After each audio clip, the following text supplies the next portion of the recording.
And we are back. The NSE has just closed for the day. We'll be sharing the highlights in terms of top trades, turnover, local versus foreign investor interest on the day later on in the show. Coming back to the report, we had just concluded on evaluating how much of the new credit that has been created has gone to the private sector, what has gone to the public sector. The conclusion before we took a break was this: the government is able to sustain a rising fiscal deficit because of its aggressive borrowing stance. It has been borrowing and stepping out to the private sector. Over the last 2.5 years, credit to the public sector has grown 25%. This is coming off lows of about 2 to 3%. Conversely, credit to the private sector has come down to a growth of 2%, coming from 25%. So what this interest rate caps in effect have actually meant is the reversal. The government has gained, the private sector not so. When we take a look at the report, back again, we're looking at what IMF has said on interest rate controls. They have carried out an empirical research. Based on their empirical research, they were able to regress variables based on a constant to evaluate what the margins were before the rate cap and how they look like today. From their analysis, this is what they discovered. Before 2016, yes, margins had been coming down, but the net margins, which is the cost of funds deducted from the interest rate that the banks charge on loans, was about 10 to 12%. When this cap happened, it has actually come off and it's now tinkering between 7 to 8%. So in a way, the banks have actually shelved 5 to 7% of their earnings power before they actually expend their cost in terms of labor costs, technology costs, and the cost of their operations. Put simply, what this report has actually effectively concluded, something which we already know, or at least if you've been covering the market for a little while, you're already familiar with, is putting a cap at 14% and a floor at 7%, what you're effectively saying is anybody who's lending money and is regulated by CBK can only make a gross margin of 7%. Before this regulatory act, you could make anything from 10% to 14%. So your profits have actually reduced. Then, more over and above that, when you make your 7%, which is regulated, that 7% that you make from every loan that is extended needs to cover your labor costs, it needs to cover your premises, it needs to cover your technological costs, and any other costs associated with handling that money. That explains why we've been seeing a rush of redundancies across the banking sector. It's becoming better for you to be more efficient, but for you to be efficient, you have to release your labor cost. It's the first point of attack before you can actually start getting out of your leases. Interestingly though, from that, in a way that regulation has forced the banks to be very lean and efficient. If you have been following our conversation this week, we've been talking about banks. Is there value in banks today? We are seeing that the efficiency ratios have come down. When we talk about efficiency from an analysis perspective, we are talking about the cost to income ratio. That was about 60% before the rate cap. Now it's tinkering between 45% to 50%. Unfortunately, some of your friends and relatives must have taken a hit from this by losing their jobs in the banks. But then for the structure of the sector, it's become very important.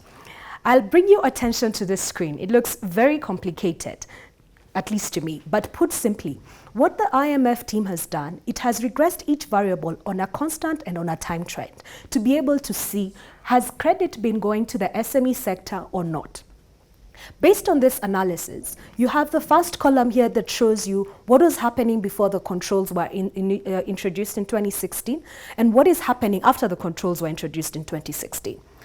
Credit to the micro and SME sector relative to the corporate sector was at 0.23. After the controls, it went to a negative 0.59. The difference is negative 0.82. Effectively, they're saying that there's no credit that is flowing to the MSME. There's also no credit that's flowing to the SME sector. But of also importance is the small banks, which were largely the banks that were financing the SME sectors, have also just completely shut down that pipeline of credit and accessibility to funding for the SME sector.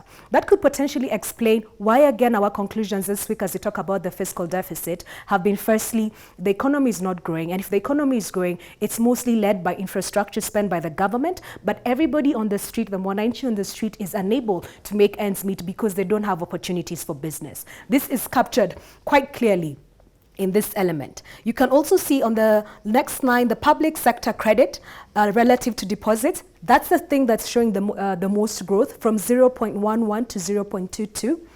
Private sector credit relative to deposits, again, that has shrunk. In effect, this concludes what we are talking about. Credit to the SME sector is reducing. Before this cap, it was at 17% of total deposits. After the caps, it's now at 7%. Another number to remember, growth of credit to the public sector is now up 25%, coming off from about 3 to 5%. And growth to the private sector is now growing at 2%, coming from highs of 25%. Let us move on to the next slide.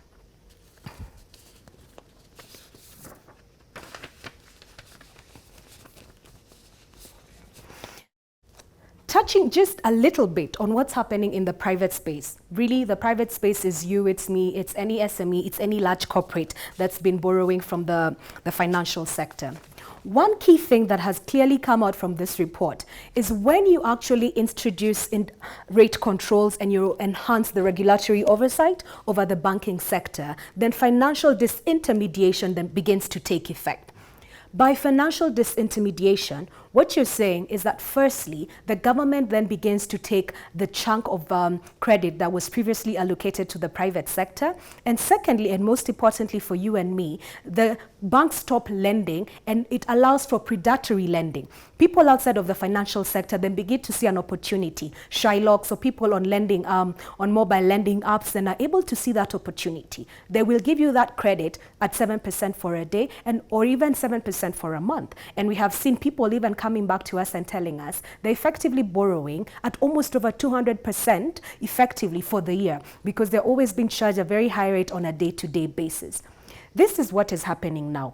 If the banks are not lending to you and I and they're lending to the government, that does not mean that the demand for credit has actually reduced. The demand for credit is there. But what you and I are only able to do now, we cannot walk into our banks and borrow at 14%. We must go to either Timiza, Fuliza, or Tala, or any other mobile lending app that is out there and ask them for money. And I'm sure you're probably better placed in terms of telling me how much that money cost you. In as much as you're able to make a return, it's expensive. But even more importantly, for SMEs, when you go out to the street, at least I interact with a couple of SMEs on my day-to-day, they say, mobile lending, it's okay, but it only gives you 1,000 or 2,000 shillings. For you to run your business, maybe you need 30,000 in that particular day. You needed to make a supply over the day, but you cannot access credit. Maybe you need 300,000, maybe you need 1,000,000 shillings, but you're not able to do that because the government is taking the bulk of the money from the funding, from the banks as it were. However, recall that the CBK has actually come in and is working with the top 5 banks. They have created an opportunity for SMEs to access larger financing from 250 to 300,000 on the mobile platform. Whether that has taken root or not, we do not know. But then again, at times Kenya, we are faulted for this. We tend to come up with proposals, but implementation and oversight tends to lack. That would explain the chart that we have here. If you look at the trend, it captures time series data from October 2008 up until July 2018. The red line shows you your deposits. How much money have you and I been putting into the banks? This is all private sector data. So you can see the effect that the government wanted. The government wanted to raise the element of deposits. It was saying, rather than you being paid 0%, if we pay you 7%, then we will attract your deposits into a structured space. That clearly has not taken root. If you look at it, it has been growing prior to that period, which tells you that people were happier to actually put their savings in the banks at near 0% as long as they were able to access the credit. Now they cannot access the credit. It makes no sense for them to keep enhancing their savings in the banking sector. They're probably taking them out there. And we've also seen a rush of companies, and there's always signage like, bring your checks and your logbooks and we'll give you money. So maybe people are putting their money there or putting it in SACCOs and in chamas and being able to borrow 3 to 6 times what they've put in. The blue line here, it shows you private credit growth. Again, what we've really been talking about. It's come to very low levels, less than 5%. That's about 4% there. We're coming from highs in 2012, and maybe we have to give credence to the Kibaki administration. It was on 35%. Can you imagine a level where you could actually access credit? You walked into any bank, they were actually calling you and telling you need credit and even giving you ideas of what to use that credit for. Whether that was a good way to be able to sell credit or not, I may not be the best person to decide. But it's a very important chart that tells you From 2016, which is when the caps on the rates came in, and the government slashed the cost of accessing to credit from 24% to 14%. Really, you can't even see much of the growth. So that what the IMF is saying is, you could have had the best intention, and you could have had the best policy intentions in terms of let's bring down the cost of credit and increase the return that savers have. But this just shows you that the people who hold the money, which is the banks, the tier 1, tier 2s, and tier 3s, they're not willing to take that risk and give you money at 14%.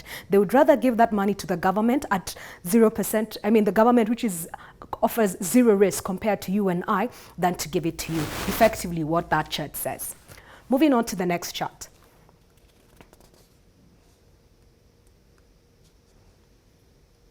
All right, we touched on this earlier. Everybody has been asking, why do the banks refuse to lend to the mwananchi, or in other words, to the private sector, yet their profitability hasn't come down? Their profitability, if you keep looking at it, they're still making billions. They're not really paying it out in dividends, but then they're not giving the money to you. They're lending all that money to the government, and unfortunately, they're being forced to reduce their labor costs. Here is a pictorial to just help us understand that. This gives us two comparative points. 2017 would effectively look like what we had in 2018 and what's also currently going on in 2019. Interest earned on loans before the rate cap happened, 2015 using that as a proxy for what happened in 2016. If you walked into a bank, on average your loan would be 15.3%. And this has now come to 11.8%. And this was for the total banking sector.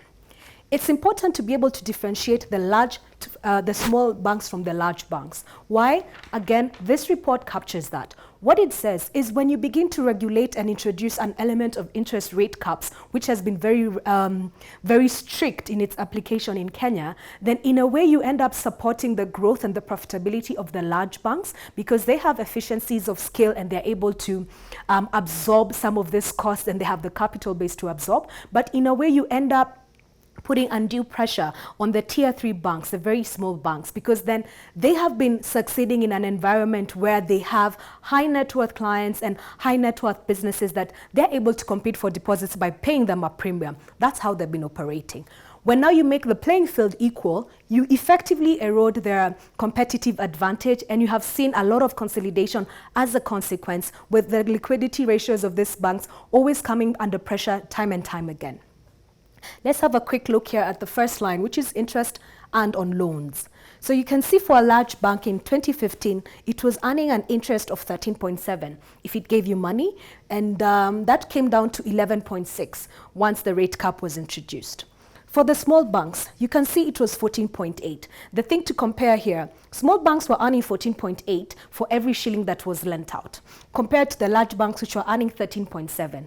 Now, if you look at the balance sheet of the small versus the large, all the small banks tend to have very, very small books. So for them, they had actually created a niche market for them. In other words, it's somebody who's going to a Java and they will buy, yes, the same cup of tea, but probably they'll buy it at 300 to 400, depending on where the Java is, vis-a-vis a local seller on Moy Avenue who could effectively sell me the tea at 20. The person on Moy Avenue maybe can sell more cups of tea because there's a lot of human traffic in this part of town, but then Java needs maybe considerably lesser cups of tea to sell to become profitable. That, I hope that analogy captures for us the element between small and large. Another area of interest is the spread. By the spread, what you're saying, if I lend this money out, how much does it cost me to mobilize it?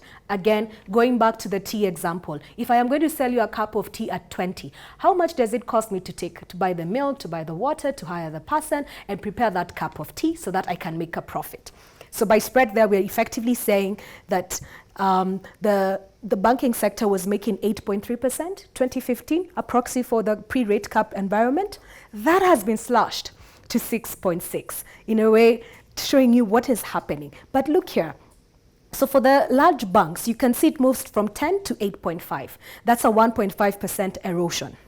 Look at the small banks from 7.1 to 5.7. And that's the issue that they're saying, that when you regulate the environment, then the niche operators actually suffer more. So if this person is moving from 7.1 to 5.7, effectively they have to make more redundancies to remain afloat, and they're always constantly at a risk of closure compared to the bigger banks that have the economies of scale and they can be able to absorb some of these costs. Another very interesting line is your loan loss provisions as a percentage of your loans, and also your operating costs as a percentage of your loans. By loan loss provisions, what we are saying is, what's the incidence of somebody taking a loan and not paying it back? 1.5 before the rate cap, 2% after the rate cap. Look at the big banks, not much of a difference from 1.5 to 1.8. Look at the smaller banks, 1.5 to 2.2. You can't effectively blame this on the rate cap repeal, because before the rate cap repeal, from the previous slides, you saw that there had started being a slowdown in terms of credit being lent. And this was because too many people are not able to afford to pay off their facilities if you're borrowing 2 billion and above, for example, at 24%. That explains that. And that would probably tell you that the effect that the government was trying to achieve, enhance accessibility of credit to the economy, may not have really been achieved, and we have seen that the loan loss provision, which was the risk of that lending, actually has become worse off, regardless of the fact that we have more regulatory oversight in that banking sector. The operating costs, we spoke about this earlier, it's become slightly more efficient to operate today. Operating costs as a percentage of your loans, nothing much has changed at an industry level. You look at it here for the large banks, and they've been the biggest beneficiary. They have reduced from 5.9 to 5.4. That would help explain what's happening in terms of the profitability of the larger banks. Now, look at the small banks. It's actually gone up from 7 to 11%. So for the small bank, now you no longer have access to the niche funding, because if you're going to pay, if I'm a depositor in a bank and you're going to pay me 7% for $1 billion, honestly, I think I'm much more comfortable going to a tier 1 bank where the risk of losing that money is less. So there's nothing you're offering me as a smaller tier bank. When that happens, this small tier bank is actually left with an overhead that it cannot afford, and that has led to the spike and all the issues we keep hearing in the tier 3 banks. The second last thing that I want to pull your attention to again is pre-tax profits. So it was 0.4, certainly affected by the rate cap, minus 1.8. For the large banks, 2.4 down to 1.1. Again, what we keep saying for the small banks, minus 1.8 to minus 7.9. The issue here is when you actually begin to regulate, then your small players they're not able to compete competitively and profitably in that area. It always pays to be big in whatever field that you're in. The final one is your return on assets after tax, a proxy of whether the industry is profitable or not. It moved from 1.6 to 0.5, not very encouraging. Again, if you look at the large banks, the drop from 3.3 to 3.0 does not compare from 0.8 to 2.1, minus 2.1%. It always pays to be big in whatever industry that you're in. And the final cost, personal cost as a percentage of total operational cost. Before the rate cap, that was 40%, not big of a change, 38.8% after the rate cap as per the IMF data. For the big banks, again, not a huge change, 41.8 to 40%. For the smaller banks, a slightly bigger change from 41.2% to 40% as a percentage of your total operational cost. Moving on to the next slide.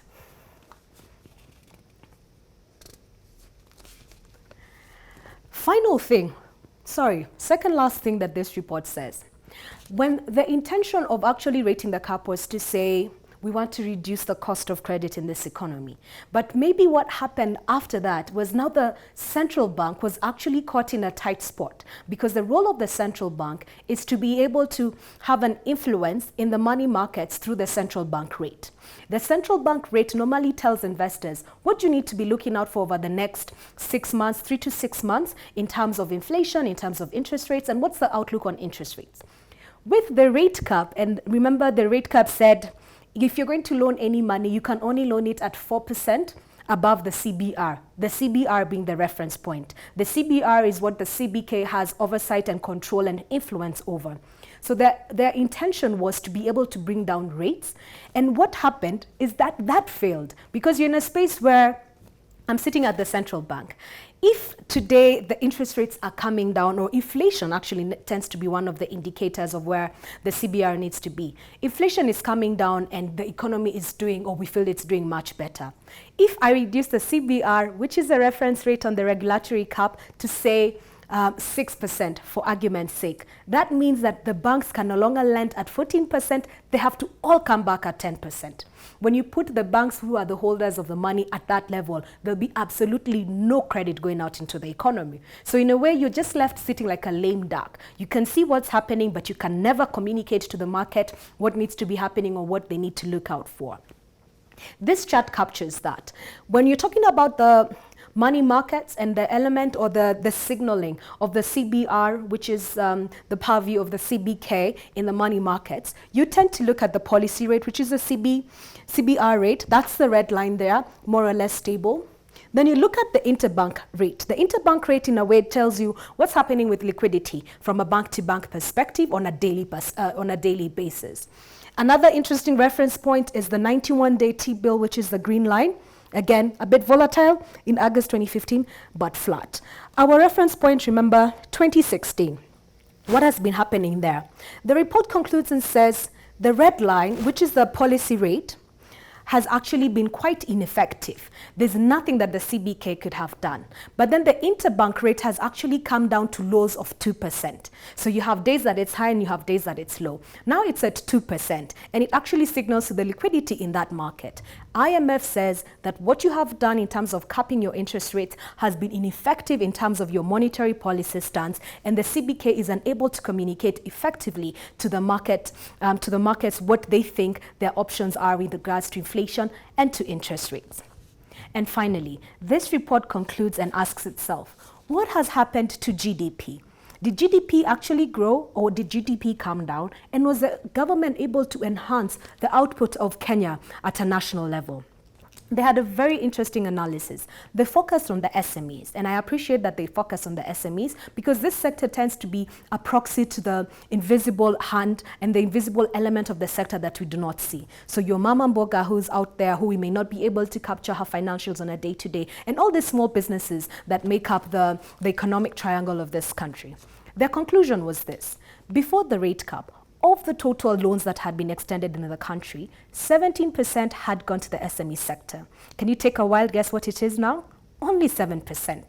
What that tells you is the credit that used to go to the SME sector found a new home with the government because the government is nearly zero risk. So if I'm sitting at a bank and I'm in a credit risk committee and I need to decide who I'll give the government, frankly, I will gladly extend it to CS Rotich, and it's in my best interest for him to come and ask for more. Otherwise, if Mbithe comes and tells me that she's now working at Metropole and she needs to buy a camera set so that she can start vlogging, I'll be very skeptical and tell her maybe to come back about a year or two after I have understood her business model. That's a summary there. But what's important for you to take out of this is what IMF has said.